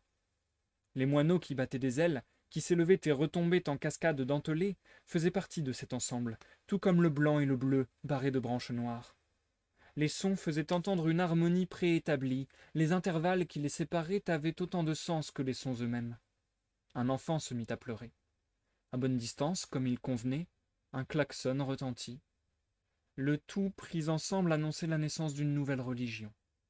« Septimus !» dit Rhédia. Il sursauta violemment. Les gens devaient les remarquer. « Je fais un tour jusqu'à la fontaine et je reviens, » dit-elle, car elle n'en pouvait plus. Le docteur Holmes avait beau dire qu'il n'avait rien du tout. Elle aurait préféré de loin qu'il soit mort. Elle ne pouvait pas rester assise à côté de lui, quand il la regardait fixement sans la voir, et qu'il transformait tout en objet terrifiant. Le ciel et l'arbre, les enfants qui jouaient, qui tiraient des chariots, qui donnaient des coups de sifflet, qui tombaient. Tout était terrifiant pour lui, et il ne mettait pas fin à ses jours. Et elle ne pouvait en parler à personne. Septimus est surmené. Voilà tout ce qu'elle pouvait dire à sa propre mère. Aimer vous condamne à la solitude, se disait-elle. Elle ne pouvait parler à personne, plus même à Septimus, et en regardant derrière elle, elle le vit assis tout seul sur le banc, dans son pardessus élimé, tassé, le regard fixe. Et c'était lâche de la part d'un homme de dire qu'il allait se tuer, mais Septimus avait combattu. Il était brave. Ce n'était plus Septimus. Elle mettait son col de dentelle. Elle mettait son chapeau neuf, et il ne remarquait rien, et il était heureux sans elle. Elle, rien n'aurait pu la rendre heureuse sans lui. Rien. C'était un égoïste. Les hommes sont ainsi. Car il n'était pas malade. Le docteur Holmes disait qu'il n'avait rien du tout. Elle brandit devant ses yeux sa main, doigts écartés. Regardez. Son alliance tombait, tellement elle avait maigri. C'était elle qui souffrait. Mais elle n'avait personne à qui le dire. Loin était l'Italie, avec ses maisons blanches, et la pièce où se tenaient ses sœurs occupées à faire des chapeaux, et les rues pleines le soir de gens qui se promenaient, qui riaient tout haut, pas des cadavres ambulants comme les gens d'ici, recroquevillés dans leurs fauteuils roulants, les yeux fixés sur quelques vilaines fleurs piquées dans des pots. Ah, si vous voyiez les jardins de Milan, dit-elle tout haut. Mais à qui? Il n'y avait personne. Ses paroles s'évanouirent, comme s'évanouit une fusée. Ces étincelles, s'étant frayé un chemin dans la nuit, viennent s'y fondre.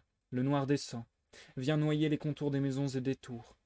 Les collines ternes s'estompent et s'effondrent. Mais bien que les formes aient disparu, la nuit en est remplie. N'ayant plus ni couleur ni fenêtre, elle existe avec d'autant plus de force. Elles expriment ce que la franche lumière du jour ne parvenait pas à transmettre.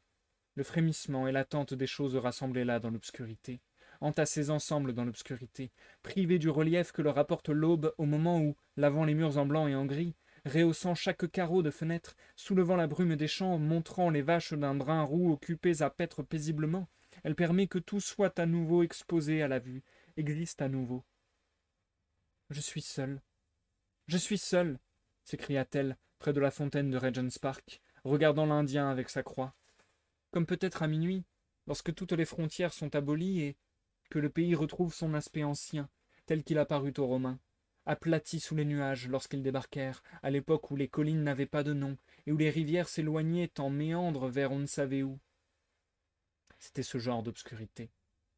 Quand soudain, comme si une plateforme avait surgi et qu'elle se retrouve juchée dessus, elle dit qu'elle était sa femme, qui s'était mariée avec lui des années auparavant à Milan, sa femme, et que jamais, au grand jamais, elle ne dirait de lui qu'il était fou. Elle se retourna, la plateforme s'effondra, elle tomba, car il était parti, se dit-elle, parti, comme il avait menacé de le faire, pour se tuer, se jeter sous un tombereau. Mais non, il était là, toujours assis sur le banc, seul, dans son pardessus râpé, jambes croisées, le regard fixe, parlant tout haut.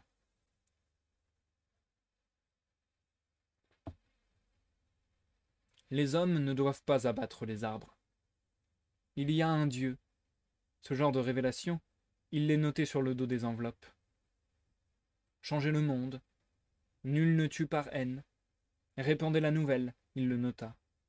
Il attendit, il écouta. Un moineau perché sur la grille d'en face gazouilla. Septimus, Septimus, 4 ou 5 fois de suite, puis il repartit en étirant ses notes pour chanter d'une voix animée, perçante, sur des paroles grecques que le crime, ça n'existe pas. Et un autre moineau s'étant joint à lui, ils chantèrent tous deux d'une voix qui s'étirait, perçante, sur des paroles grecques, un chant qui partait des arbres dans la prairie de la vie pour aller jusqu'à l'autre rive du fleuve, là où marchent les morts, affirmant que la mort, ça n'existe pas. Là, il y avait sa main. Là, les morts. Des choses blanches se rassemblaient derrière la grille d'en face, mais il n'osait pas regarder. Evans était derrière la grille. « Qu'est-ce que tu dis » dit soudain Redzia, s'asseyant à côté de lui. Interrompue, une fois de plus. Elle l'interrompait tout le temps. S'éloigner des gens.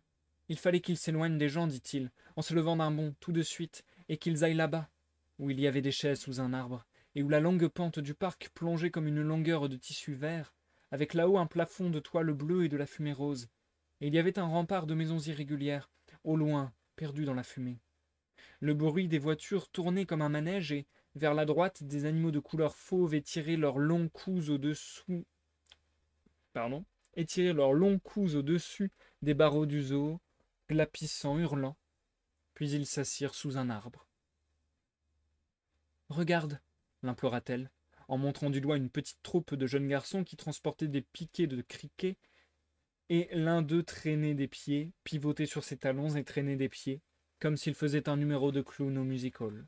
« Regarde » l'implora-t-elle, car le docteur Holmes avait dit que c'était bon pour lui de s'intéresser à la réalité quotidienne, d'aller au music-hall, de jouer au cricket. C'était le sport idéal, avait dit le docteur Holmes, un excellent sport en plein air, exactement ce qu'il fallait à son mari. « Regarde » répéta-t-elle. « Regarde » lui commandait l'invisible, la voix qui communiquait maintenant avec lui, lui, Septimus, le plus grand parmi les hommes, récemment arraché à la vie pour entrer dans la mort, seigneur venu restaurer le monde, gisant à plat comme une courte pointe, comme une couche de neige frappée seulement par le soleil, à jamais indestructible. souffrant à jamais, bouc émissaire, éternelle victime expiatoire. Mais non, il ne voulait pas, gémissait-il, rejetant d'un geste de la main cette souffrance éternelle, cette éternelle solitude. Regarde, répéta-t-elle, car il ne fallait pas qu'ils se parlent tout haut quand ils sortaient. Oh, regarde, l'implora-t-elle, mais qu'y avait-il à regarder? Quelques moutons, rien d'autre. Comment aller jusqu'à la station de métro de Regent's Park? Pouvait-on lui dire comment aller à la station de métro de Regent's Park? C'est ce que Maisie Johnson voulait savoir. Elle arrivait d'Édimbourg, n'était là que depuis 2 jours. Non, pas par là, de ce côté, s'exclama Redzia, la repoussant d'un geste, pour éviter qu'elle ne voie Septimus. Ils avaient l'air bizarres tous les deux, se dit Maisie Johnson. Tout avait l'air vraiment bizarre. À Londres, pour la première fois venue s'installer chez son oncle dans Leadenhall Street, et traversant ce matin Regent's Park à pied, elle était toute retournée d'avoir vu ce couple sur ses chaises. La jeune femme, une étrangère sans doute, l'homme, bizarre. Si bien que, lorsqu'elle serait très vieille, elle s'en souviendrait. Elle ferait cliqueter parmi les autres le souvenir de cette belle matinée d'été, 50 ans plus tôt, où elle avait traversé Regent's Park à pied. Car elle n'avait que 19 ans, et avait enfin obtenu ce qu'elle voulait, venir à Londres. Et maintenant, comme c'était bizarre, ce couple à qui elle avait demandé son chemin, et la femme avait sursauté et fait un geste brusque de la main. Quant à l'homme, il avait vraiment un drôle d'air. Peut-être qu'ils se disputaient, peut-être qu'ils se séparaient pour toujours. Il y avait quelque chose, elle en était sûre. Et maintenant tous ces gens, car elle était retournée dans la grande allée, les bassins de pierre, les fleurs bien entretenues, les vieillards, hommes et femmes, presque tous infirmes, dans des fauteuils roulants, tout cela après Édimbourg, paraissait tellement bizarre. Et Maisie Johnson, tout en allant retrouver cette foule qui avançait à pas lents et lourds, jetant aux alentours des regards vagues, se laissant caresser par le vent, et les écureuils se perchant pour faire leur toilette, les cascades de moineaux voltant à la recherche de miettes, les chiens s'activant contre les grilles, s'activant entre eux, tandis que l'air tiède les baignait doucement et donnait au regard sans surprise fixe, avec lequel tout ce monde acceptait la vie, quelque chose de fantasque et d'apaisé. Maisie Johnson se sentit au bord des larmes. Oh, car ce jeune homme sur sa chaise l'avait toute retournée. Il y avait quelque chose, elle le savait. Mais c'est affreux, affreux, voulait-elle crier dans ses larmes. Elle avait quitté sa famille, il l'avait prévenue de ce qui arriverait. Pourquoi n'était-elle pas restée chez elle, gémissait-elle, en tordant la poignée de la grille en fer. Regardez-moi cette petite, se dit Mrs. Dempster, qui gardait les croûtes de pain pour les écureuils et venait souvent manger son déjeuner à Regent's Park. C'est jeune et ça ne sait pas. Et il lui semblait réellement préférable d'être un peu lourde, un peu lente, et de modérer ses espérances. Percy buvait. Tout de même, mieux valait avoir un fils, se dit Mrs. Dempster. Elle avait eu la vie dure, et elle ne pouvait s'empêcher de sourire en voyant une petite comme celle-ci. Tu te marieras, car tu es mignonne. Marie-toi, pensa-t-elle, et là tu verras. Ah, les domestiques, tout ça. Chaque homme a son caractère. De là à savoir ce que j'aurais fait si j'avais su à l'avance, se dit Mrs. Dempster, qui mourait d'envie de murmurer quelques mots à Maisie Johnson, de sentir sur le cuir fripé de son vieux visage fané le baiser de la pitié. Car la vie a été dure, se dit Mrs. Dempster. Que ne lui avait-elle pas sacrifié? Les roses de sa jeunesse, sa ligne, et aussi ses pieds. Elle ramena sous sa jupe ces 2 morceaux de chair déformés. Les roses, pensa-t-elle sardoniquement. Parlons-en, ma bonne dame.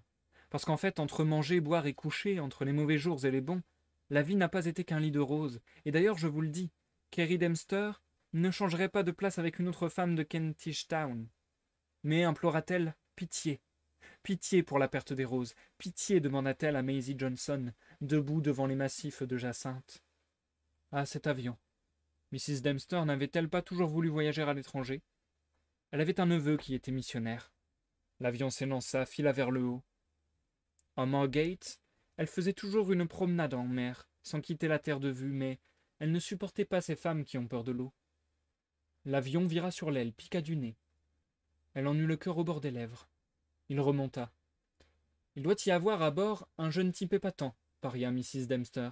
Il s'éloignait de plus en plus, disparaissant très vite, filant et s'éloignant, survolant Greenwich et tous ses mâts, et le petit îlot d'église grise, Saint-Paul et les autres, jusqu'à l'endroit où, des 2 côtés de Londres, se déploient les champs et les forêts d'un brun sombre, où des grives pleines d'audace sautillent hardiment, le regard vif, happent un escargot et le cognent contre une pierre, 1 fois, 2 fois, 3 fois.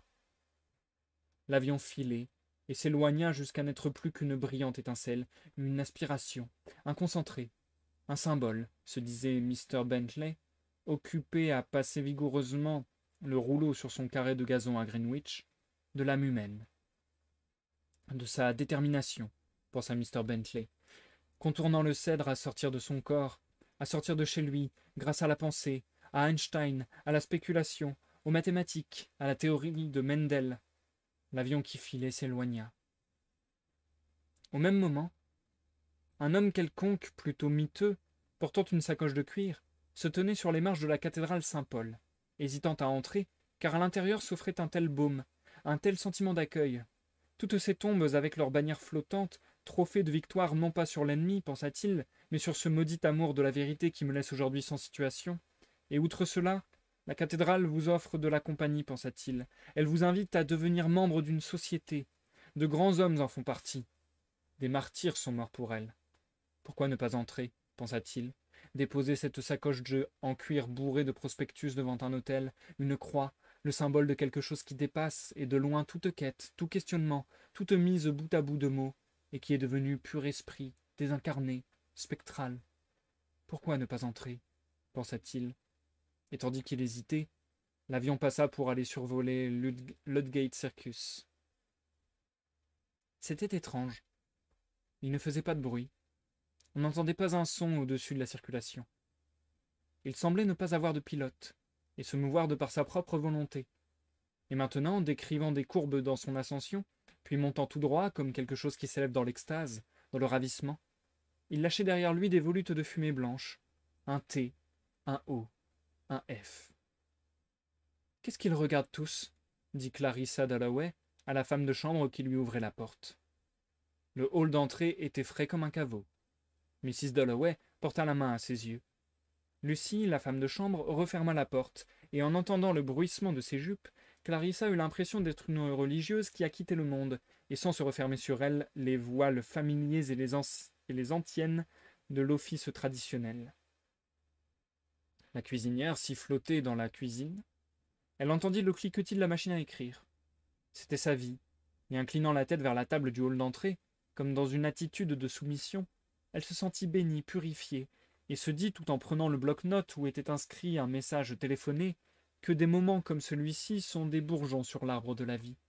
Ce sont des fleurs de l'ombre, se dit-elle, comme si une rose ravissante s'était ouverte pour ses seuls yeux. Elle ne croyait absolument pas en Dieu, mais on doit d'autant plus, dans la vie quotidienne, se dit-elle, tout en prenant le bloc-notes, payer sa dette vis-à-vis des domestiques, oui, et des chiens, et des canaris, et surtout vis-à-vis de Richard, son mari, qui était le fondement même de tout cela. Des bruits joyeux, des lumières vertes, même de la cuisinière qui sifflotait, car Mrs. Walker était irlandaise et elle sifflotait toute la journée. On doit payer sa dette pour tout ce trésor secret de moments exquis, soulevant le bloc-notes, avec Lucie debout à ses côtés, qui tentait de lui expliquer que... « Madame, Monsieur Dalloway... » Clarissa lut sur le bloc-notes. « Lady Broughton désire savoir si Mr. Dalloway viendrait déjeuner chez elle aujourd'hui. »« Madame, Mr. Dalloway m'a dit de vous dire qu'il déjeunerait dehors. »« Oh !» dit Clarissa. Et Lucie partagea avec elle, comme Clarissa l'y invitait, sa déception, mais pas le petit coup au cœur. Sentit leur entente, saisit l'allusion, comprit comment on aime dans la grande bourgeoisie, esquissa pour elle-même avec sérénité l'image d'un avenir doré, et prenant l'ombrelle de Mrs. Dalloway, la manipula comme une arme sacrée qu'une déesse déposerait après s'être convenablement acquittée de ses devoirs sur le champ de bataille, et alla la déposer dans le porte-parapluie.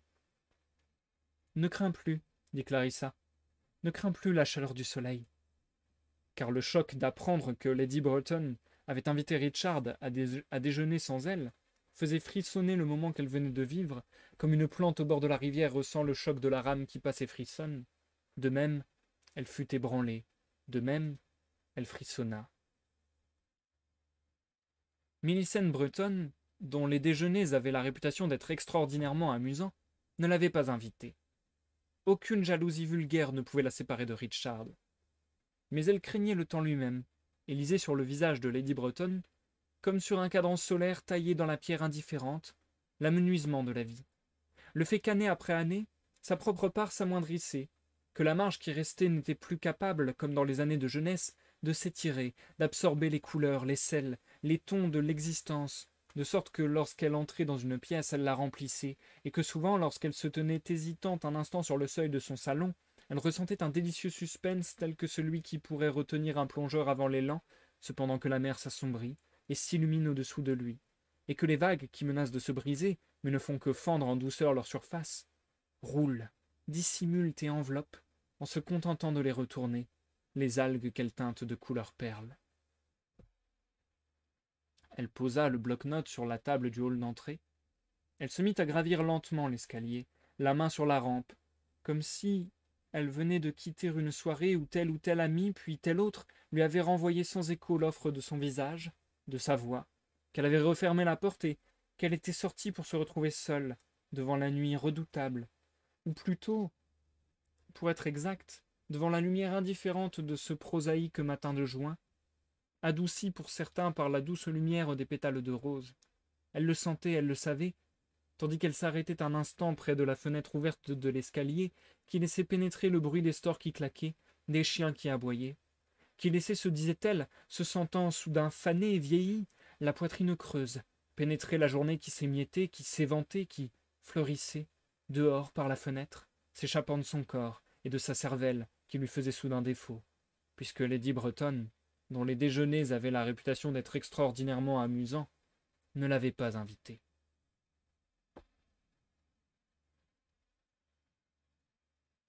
Et je vais m'arrêter là pour la lecture ce soir de Mrs. Dalloway de Virginia Woolf. La suite vendredi, les amis. Nous passons à l'outro de ce live. Bon, au final, j'ai décidé de faire une lecture plus longue d'un coup, d'une traite. Et comme ça, je peux mettre fin au live de manière un peu cool. C'est-à-dire que j'ai quand même avancé dans l'œuvre. Et j'ai pas fait un live trop long ou trop court. Donc voilà, il n'y a eu qu'une pause. Je préfère quand il y a deux pauses parce que ça me repose la voix forcément. Mais au moins dans ma tête c'est mieux calculé on va dire. Je préfère que le live ne dure pas trop longtemps. Bref, merci Zikael de nous avoir rejoints déjà. Et pour ton 26e mois consécutif d'abonnement, en plus tiers 2, t'es un ouf. Merci beaucoup Zika, ça fait trop plaisir. C'était dense, nous dit Idrialda. Phew, nous dit Charline. Ah, ça y est. Est-ce que peut-être j'ai fait une phase de lecture trop longue et du coup c'était un peu un gros bloc à prendre? Est-ce que peut-être ça y est, le style commence à être un peu trop lourd pour vous? Je ne sais pas. Euh, Moi je dois avouer que j'ai eu quand même beaucoup plus de mal sur cette seconde partie. Beaucoup plus de mal que sur la première. Vraiment. C'était quand même assez sportif, quoi. Et là je trouve que il y a eu un changement même par rapport au style du début. La lecture de la première partie n'était pas du tout pareille que la deuxième, je trouve. Il y a une évolution dans le style, je ne saurais pas décrire exactement où. Euh, je pense que dans la première partie de lecture ce soir, on était davantage dans une ambiance globale, généralisée, on va dire. Alors que là, on a peut-être davantage suivi le concept que vous me décriviez tout à l'heure, à savoir le courant de conscience. C'est-à-dire que là, j'ai l'impression qu'on a plus, un peu à la manière d'un film. C'est comme si on avait été dans un plan séquence et que la caméra s'attachait à tous les personnages qui passaient devant la caméra pour le suivre un petit peu. Et là, j'ai un peu eu ce sentiment-là. C'est-à-dire qu'on entrait davantage peut-être... c'est que, voilà, pour parler encore une fois de manière cinématographique, entre guillemets, c'est comme si sur la première partie de lecture de ce soir, on avait eu un plan large, et que là, on était entré dans le plan séquence, dans des plans plus rapprochés, et voilà, qu'à chaque fois, la narration était embarquée par les passants presque. Donc c'était plus sportif, et c'était, je trouve, moins évident à comprendre quand même. Euh, J'irai pas jusqu'à dire que c'était flou, parce que j'arrive à peu près à m'y repérer. Mais c'était quand même limite, je trouve. Je trouve que c'était plus bordélique qu'avant. Ça reste très réussi, mais voilà. C'était moins accessible, je trouve. Mais bon, c'était très intéressant. Même si j'ai du mal à saisir, parce que les portraits en plus se font de plus en plus courts. Donc j'ai du mal à saisir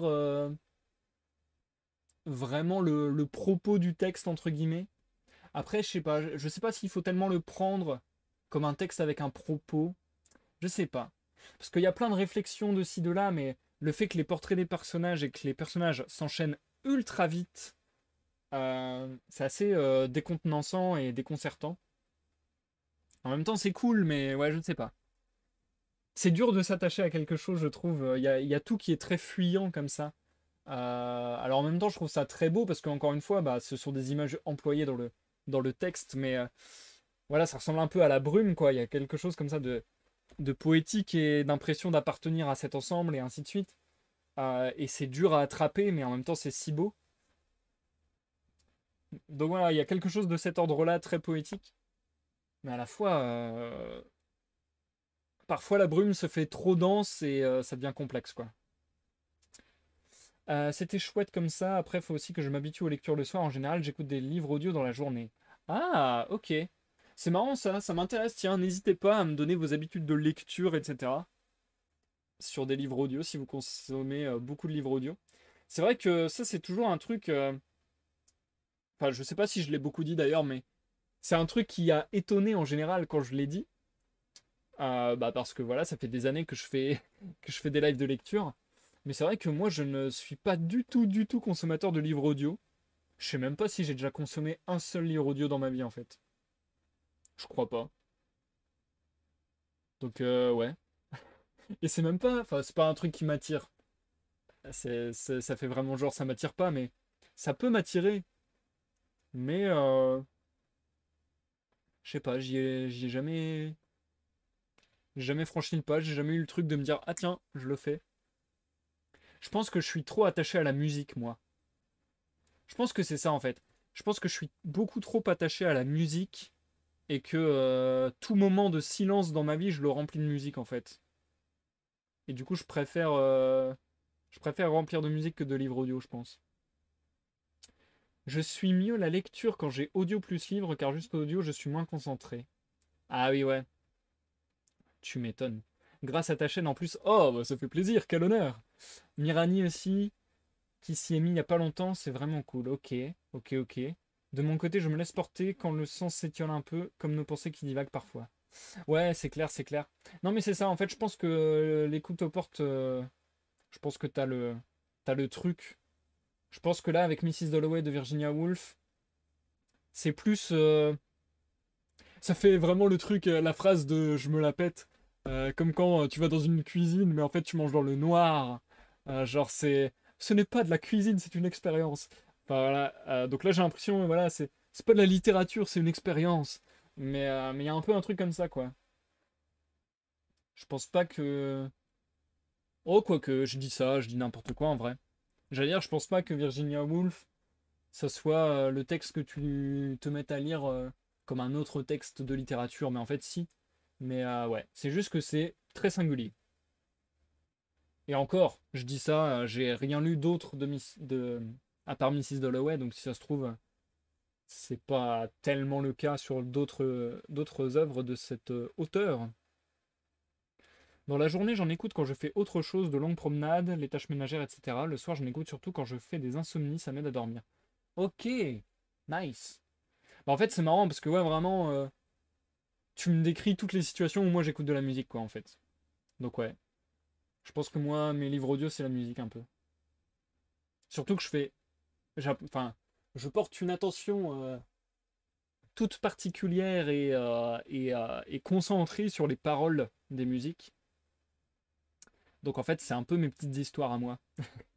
Ah ouais.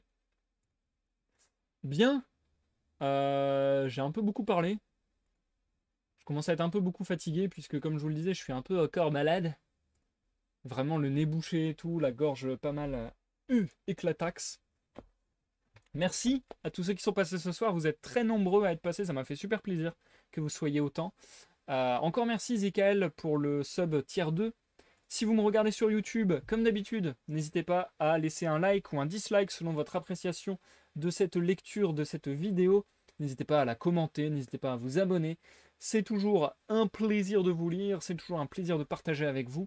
Et on va pas se mentir, ça me permet aussi d'être plus mis en avant par les plateformes.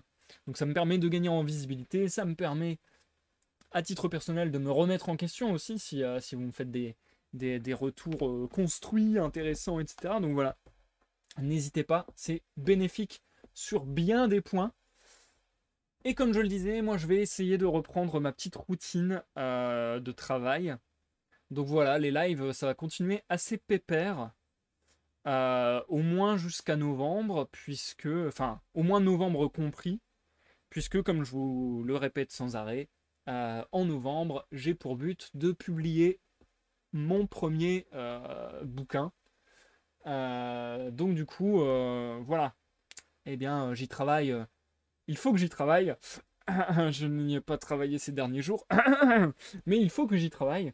Donc voilà, ça va me prendre pas mal de temps et c'est sur ça que je vais plancher personnellement. Mais en parallèle, on se continuera bien sûr la lecture de Mrs. Dalloway de Virginia Woolf qui sera complètement en rediffusion sur YouTube dans la playlist Et si on lisait Mrs. Dalloway.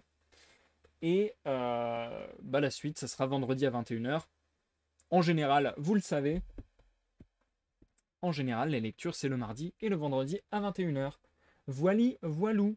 Bravo, en tout cas, c'était pas un texte facile. Bon rétablissement. Merci, Idrialda.